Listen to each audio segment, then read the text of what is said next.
NC pork. Good for the plate. Great for the state.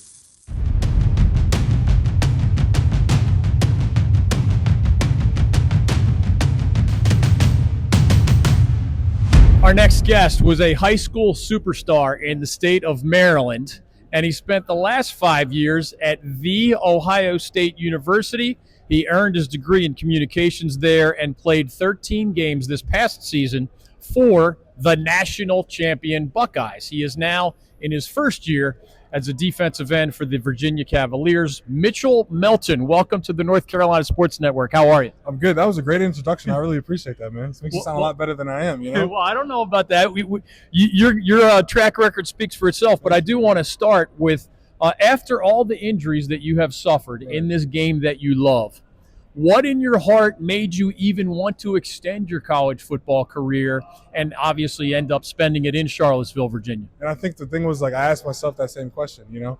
And it took a lot, you know what I'm saying? I leaned on my faith for a lot of those times, and I allowed myself to respond in ways that I never thought imaginable. And here I stand before you, you know, excited for another upcoming football season. So I think giving myself grace, but also understanding that I have so much greatness for myself was the biggest thing going forward.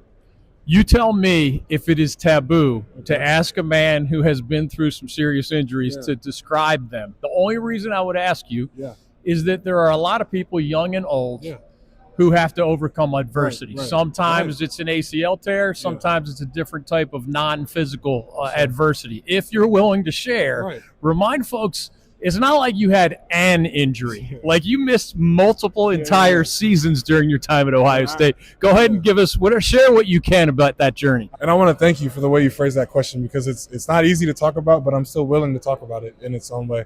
But yeah, I tore my left ACL in 2021, and it was the first time I've done anything like it. And it kind of was a major setback. Took about a year to recover. And in 2022, I'm beginning a new position at defensive end, and I'm really excited for it. I tore my ACL again during the spring game, which was, you know, tragic in its own right. But it taught me a lot about the things the way in which I need to, you know, go about recovering, the way I need to, like, be consistent about stretching and whatever, maintaining my body the way it needs to be. So I see it. It's a bad thing that happened, but it doesn't have to be a bad thing that happened to me. You know what I'm saying? It's the way in which I see it and the way in which I let it affect me. When you were coming out of high school, Ohio State, of course, was one of your scholarship offers. Right. You had many others. Thank you. How do you decide between, hey, man, Ohio State is usually stacked. I know that as a media member. Yeah. On the one hand, you just won a national championship, and most people in life will never get to say that. On the other hand, man, you got Jack Sawyer and a bunch of other dudes I don't even know a lot about that play your same position. Right. How did you balance that then? And then just how did you handle not always getting as many snaps as you wanted to once you were healthy? I understood the way I started my career is not ideal in any, you know, stretch of the means, whatever the word may be. But, like, I understood that even so, I still could use my situation as a way to motivate me to do more things that I could never imagine.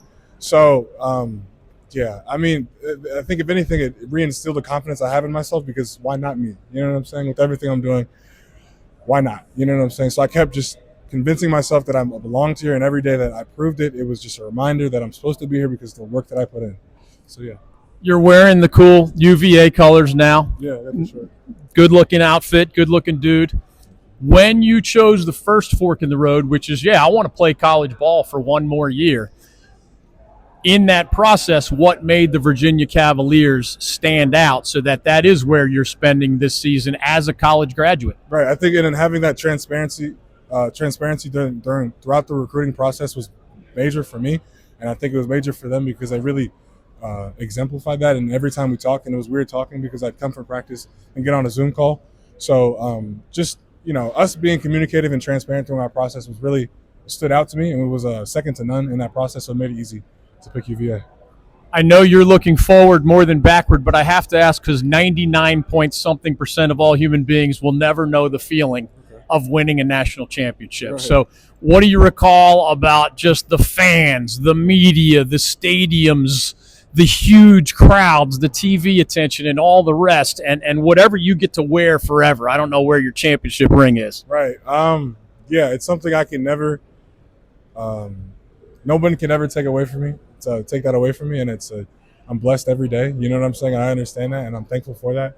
But it makes me excited for the future, and it makes me excited for the present. Like right now, getting to represent this beautiful university at this awesome event is a blessing. You know what I'm saying? I'm thankful for it. So, I think that championship made me thankful, and it made me grateful for all the things that I went through to get to that point, for sure. Tell us something about Tony Elliott that you've learned in your relatively short time with him at UVA. His character speaks volumes, I think, and that kind of stood out to me from the jump, and what really helped continue to build this relationship. But his honesty and his character is something that makes me want to be a better man. You know what I'm saying? And you need that for a head coach and a leader of men. So I think those are the things that really stood out to me. At what age do you remember falling in love with football specifically? When it started. When I was 5 years old. I say football gravitated towards me because I was a big kid. But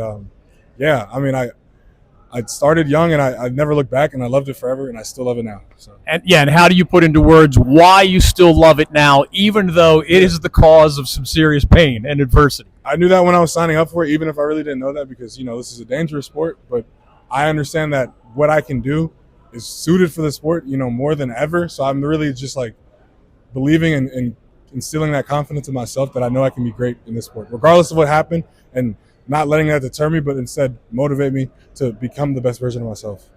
I noticed that I mentioned that you have the Ohio State degree already. Yeah. It was in communications. I happened to be an adjunct communications professor at UNC Wilmington. I just heard of we did because I'm sorry, I didn't mean to cut you off. But we're in our master's, trying to get Masters of Higher Education here at Virginia, because it's like try to get in December. And we were just in a class for Intro to Higher Education. They were talking about adjunct professors and how it's like, it sucks, and I'm empathizing with you. Yeah, because that sucks. You don't get paid a lot of money, and it's a lot of time. I don't even want to say the number, but it was bad. It's really bad. I didn't mean to say that, but you know what I mean? Like, I get that, and I understand your pain. Long story short, my mother was a teacher, not at the college level, but watching how she impacted young people was one of the most beautiful things I've ever seen as her son.